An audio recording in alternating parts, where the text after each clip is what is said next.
Alhamdulillah, hari ini kita masih diizinkan oleh Allah guna terus belajar kisah-kisah dalam Islam.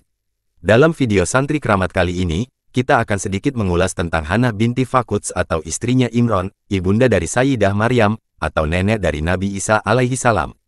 Hannah binti Faquds seorang wanita mulia, yang solihah lagi rajin beribadah kepada Allah Ta'ala.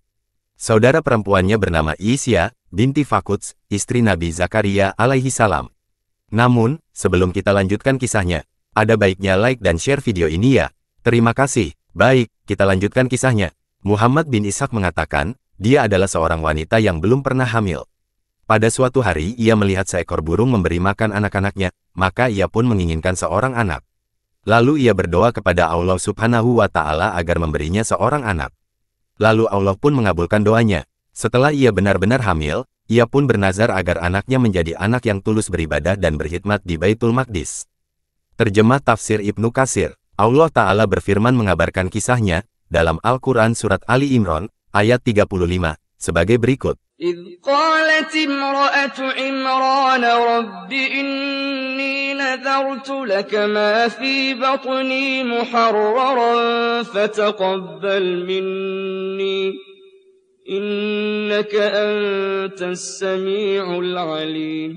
Yang artinya, ingatlah ketika istri Imran berkata, "Ya Tuhanku, sesungguhnya aku menazarkan kepada engkau anak yang dalam kandunganku menjadi hamba yang salih dan berkhidmat di Baitul Maqdis. Karena itu terimalah nazar itu daripadaku. Sesungguhnya engkaulah yang maha mendengar lagi maha mengetahui." Quran Surat Ali Imran, ayat 35, yaitu maha mendengarkan doa yang aku panjatkan dan maha mengetahui niatku. Dan ia, istri Imran, belum mengetahui apakah anak yang berada dalam kandungannya itu, laki-laki atau perempuan. Terjemah tafsir Ibnu Katsir. Pada ayat selanjutnya, Quran Surat Ali Imran ayat 36, Allah Ta'ala juga mengkisahkan.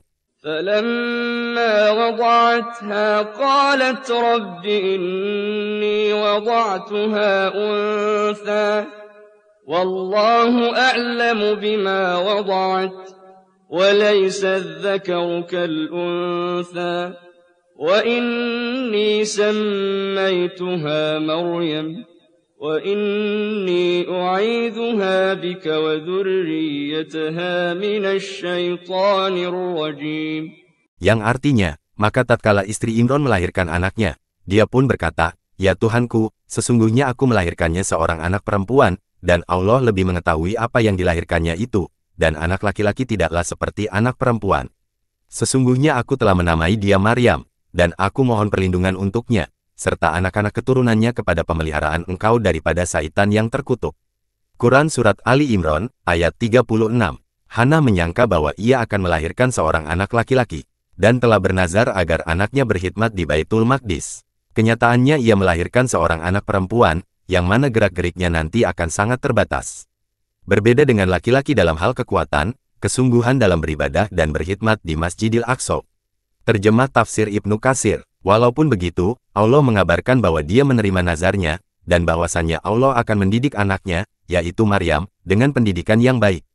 Allah Ta'ala berfirman dalam ayat selanjutnya, ayat 37-nya, yang artinya, maka Tuhannya menerimanya, sebagai nazar, dengan penerimaan yang baik, dan mendidiknya dengan pendidikan yang baik dan Allah menjadikan Zakaria pemeliharanya. Quran Surat Ali Imran ayat 37. Ibnu Jarir meriwayatkan dari Ikrimah, ia berkata, kemudian ia membawanya keluar. Yakni ibu Maryam membawa Maryam keluar menggendongnya dengan sehelai kain kepada Bani Al-Kahin bin Harun, saudara Musa alaihissalam. Ia melanjutkan, pada masa itu mereka adalah penjaga Baitul Maqdis seperti halnya penjaga Ka'bah. Ibu Maryam berkata kepada mereka, ambillah nazarku ini, aku ingin menunaikannya. Dia adalah putriku, aku tidak bisa masuk karena wanita haid tidak bisa masuk ke tempat ibadah. Dan aku tidak akan mengembalikannya ke rumahku. Mereka berkata, ini adalah putri imam kami, Imran, dan Imran pada saat itu adalah imam sholat mereka, orang yang telah berkorban untuk kami.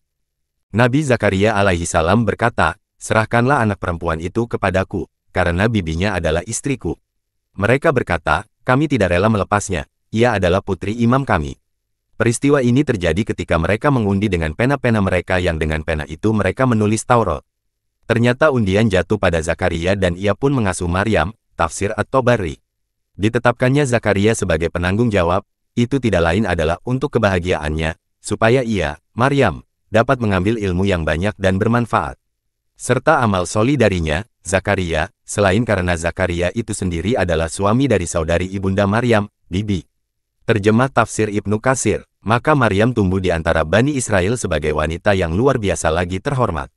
Dia termasuk wanita yang taat beribadah, rajin dalam menjalankan perintah agama, terkenal dengan ibadah yang luar biasa, fokus untuk beribadah, dan sangat tekun. Terjemah tafsir Ibnu Katsir, akan terlahir darinya seorang anak yang mulia, yang memiliki kedudukan tinggi. Seorang anak yang tercipta dengan kalimat dari Allah, yaitu Allah berkata kepadanya, jadilah, maka jadilah ia.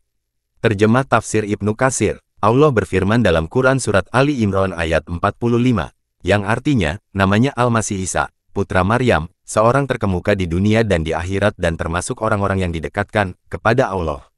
Artinya, dia memiliki kehormatan dan kedudukan di sisi Allah di dunia, dengan syariat yang telah diwahyukan kepadanya, diturunkan kepadanya Alkitab dan karunia Allah lainnya yang diberikan kepadanya. Sedangkan di akhirat kelak, ia akan memberi syafaat di sisi Allah kepada orang-orang yang Allah izinkan dan syafaatnya itu akan diterima sebagaimana para rasul dari kalangan ulul azmi. Terjemah tafsir Ibnu Katsir, begitulah, keberkahan demi keberkahan yang Allah berikan, atas niat dan ketulusan Hana istri Imron yang telah menazarkan anaknya untuk mengabdi kepada Allah, berkhidmat untuk Baitul Maqdis. Dan kelak di akhir zaman pun, cucu beliau yakni Nabi Isa alaihi salam akan menyelamatkan Baitul Maqdis dari Dajjal, sebagaimana yang disebutkan dalam hadits, Rasulullah Shallallahu alaihi wasallam bersabda, hingga Dajjal datang, tiba, di Palestina di pintu Lut, lalu Isa alaihi salam turun dan membunuhnya. Kemudian Isa alaihi salam tinggal di bumi selama 40 tahun dan menjadi imam yang adil dan hakim yang adil. Hadits riwayat Ahmad, dan Allah telah mengabulkan doanya, ketika ia berdoa meminta perlindungan bagi anaknya, Maryam, serta anak keturunannya dari setan yang terkutuk. Rasulullah Shallallahu alaihi wasallam bersabda, tidak seorang pun dari keturunan Adam yang dilahirkan, kecuali dia ditusuk oleh setan saat dilahirkan, sehingga dia berteriak menangis karena tusukan setan tersebut. Kecuali Maryam dan putranya, Mutafakun alaih. Semoga Allah memudahkan kita semua untuk meneladani kehidupan beliau dan juga menjadikan anak keturunan kita, anak-anak yang solih dan solihah. Amin. Wallahu a'lam bishawab.